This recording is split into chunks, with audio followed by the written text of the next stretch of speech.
Good afternoon, one and all. Welcome to John's bow selling extravaganza. Now it's going to be something a little different than I normally do because I'm going to sell bows that are not finished, but the vast majority of work is done. The hard work is done.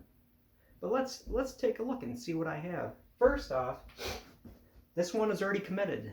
It will be finished. At first I thought because of the grain pattern was a little too steep that I wouldn't be able to do it not rawhide backed, but that fellow out there who will remain nameless, who wanted a 45-pound Talisman unbacked, this is your bow. I just need to finish it and then make contact with you so we can complete the transaction. But yeah, this is your bow. Beautiful wood. All of these are composed of what I would consider top flight wood. Top flight wood. Next up, this one's not for sale, is the sister to that one. Also beautiful, beautiful wood. Nice. Back nicely rounded, completely rounded. A lot of sanding went into this thing. Basically a tiller bow. It's on the heavy side.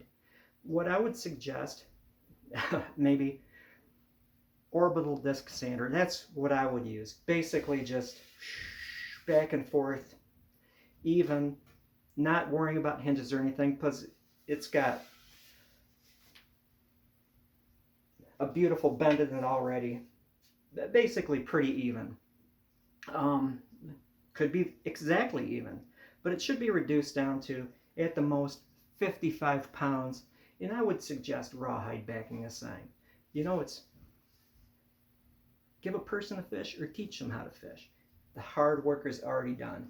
Now, the tips aren't completed. I wanted to give you the benefit of choosing how you wanted to do them. Now, how I do it is I'll take my little template here and draw like a parallel pair of lines. Then I will scribe along the edge here from this thickness all the way across here, and then I will bevel it, and then I will take a big dowel with sandpaper, and it'll actually have a rounded channel in it. You don't need to do that. You could actually have kind of a spine here. Don't remove too much wood because you don't want it to bend or bend very much, but you can have, like, this is easy. This is easy. And also the handle, it's somewhat rounded, but I didn't complete it because I wanted to give you the opportunity to figure out how you wanted to finish it. But again, all the hard work is done. There is a glue down riser, but you can see the grain pattern is just about matched. It would be covered up by a handle probably anyway, but in any consequence, it's a very, very good match. It's actually from the same piece. Cut the end and then glued it here. And so it's a pretty good match. And that's about it.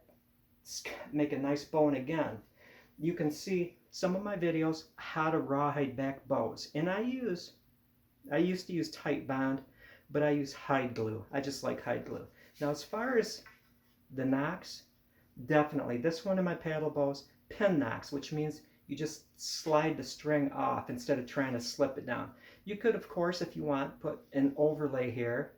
That would look really cool, like bone or horn or something like that, and have a 2-loop string, but that's on you. Again, the majority of work is already done.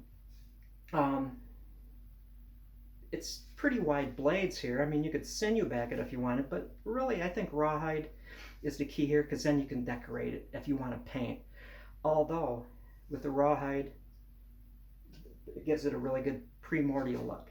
This in the paddle bow I'm going to show you, Mike Yancey's familiar with my needs as far as my paddle bow rawhide strips. You just say, I want a pair of rawhide strips for one of John Riggs's 2.5-inch wide bows, and he'll fix you up. But yeah, the hard work is pretty much done, and it's just a matter of, seriously, I would finish this thing off just with an orbital disc sander, zoom, zoom, zoom, you know, tillering string, the whole 9 yards. Make sure your tillering string is long enough that you can actually get the sander in here and then you can see. But yeah, beautiful. probably be 60 pounds, but 55 pounds is a good weight for these things. Next up, the PB, and these are going to be the same price. Again, beautifully rounded. The majority of work is done. In fact, this is basically a finished bow. It wouldn't have the same capability unless you chopped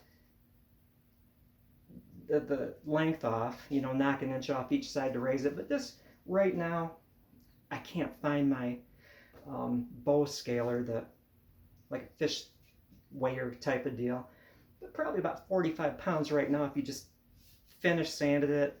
Again, orbital disc sander, just a sanding block back and forth in case one of the limbs is a little stiffer than the others. But that floor tillering this thing, I think it's a bow right now. You just have to put the pin knocks on. Again, not good for a 2-loop string because it widens right here. Plus, I like tied-on strings. Slip loop right here. Go to my video, how to tie and untie a paddle bow string. It explains everything and it gives you a good view of the knocks too. And for both this and to other, this is finished to a higher degree than this one really. That's why they're the same price. I'm going to cover shipping, so that should take the edge off it. And shipping now with insurance is darn near 20 bucks. 175 for one or to other. And considering the hours that went into these and the refined nature of these things and covering shipping and the high quality of the wood, some wood is better than others. This is good wood. 175 really, you know, considering the time in and everything else, is a bargain. A bargain at any price. Now, I have 2 of these, but I'm gonna finish one of them myself. I think I will sell the 64-incher and keep the 61.5-incher for myself.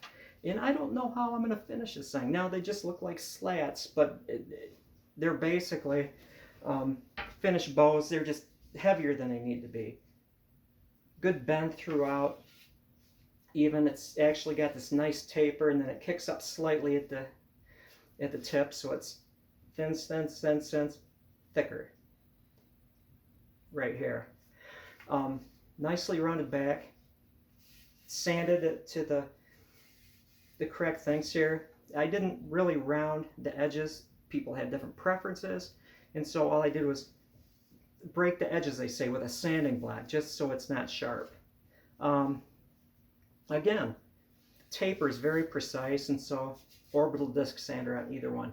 Now, as far as these go, this is the chameleon of bows. I've done so many different varieties of these. I've gull winged them, I've recurved them, I've deflex reflex them. I've even had that that backwards kind of a thing. Think of a gull wing, but then flip it back. But if this is your first bow, and again, it's darn near completed, I wouldn't do anything fancy. I wouldn't risk recurving it. You know, don't say, this is my dream bow. This is the one. What you need to do is get a good bow and simple tailoring, because again, it's almost done, under your belt. Have a nice usable bow. You can sinew back these things. You can rawhide back these things. And you just call up Mike Yancey and say, I have a bow that's, how wide is this thing? Let's find out. I have a bow that's a little less than 1.5 inches wide. I need a matching pair of rawhide strips for it. I was debating whether or not even to do the tips, but tips are personal. If you're going to sinew back it, you don't want to have diamond tips with a point on the end. You can, but I wouldn't recommend it. You should have like a flat thing here. A lot of native bows actually didn't have like tapers that went down sharp ends. They were more or less kind of parallel like this, and so I left it. You can just do simple string grooves, which a lot of regional styles had. You can do, you know, kind of triangle on the end. You could do a diamond. Pick how you want it. Sometimes I'll do them and they'll go parallel, and then there will be a curve, and then it's just narrower in. It's kind of a northern plain style of a thing. But again, variable. Now, I was thinking I'm going to have some links. Oh, and I'm going to include strings for all these things.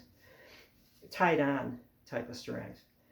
And I was thinking I can have links to different bows that I made following this style. But you know what? I don't want to make it too easy for you. I want you to actually do a little research. So I'm going to clue you in on some videos that I have made. And you can do a little research. And as I found when I'm doing a search for these things, I found other things I didn't even think of that kind of go along with it. So to see some variations of this sign, just do a search for my frog bow. Yeah, you know, it's kind of ironic. I'm looking at Bob the Frog right there, but my frog bow, which was a wonderful little bow. And then John J. Riggs Archery before each one of these. John J. Riggs Archery elm bow. And I've got an elm gullwing. I've got this really cool elm recurve, and I've got a bunch of straight bows like this. And then the very first video that I've ever made, primitive bow chat. And you want to skip through that until just past the middle. I've got a walnut bow that has the belly shaped like, it's wonderful, an Oneida bow, where it was kind of rectangular. It's flat bow, but then there were rounds. Picture again that what do you call that, sanding block that's actually round. Make a round, round, round, round, so it's scalloped, going down a bit, and then it's kind of a trapezoidal thing here, and then at the end you have another round thing, and then it kicks back up, so it's rectangular. But yeah, you want to see that beautiful walnut bow that I made in the Oneida pattern, and I might do that on the one I'm keeping. I'm going to sell you the 64 incher. I'm going to keep the 61.5 inch chopped down. What did I have on this? $110, and again, I'm covering shipping.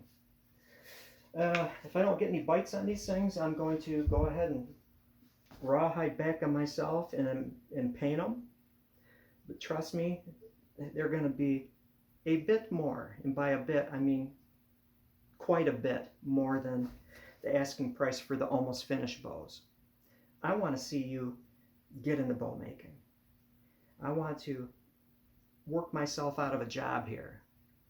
We all need to know how to make bows, and this is a good opportunity to get some of my styles, and the hard work is already done. Well, that is it. $175 shipping included for the paddle bow and the molly, $110 for the flat bow, and they are nice. Thank you for watching. Thank you for buying.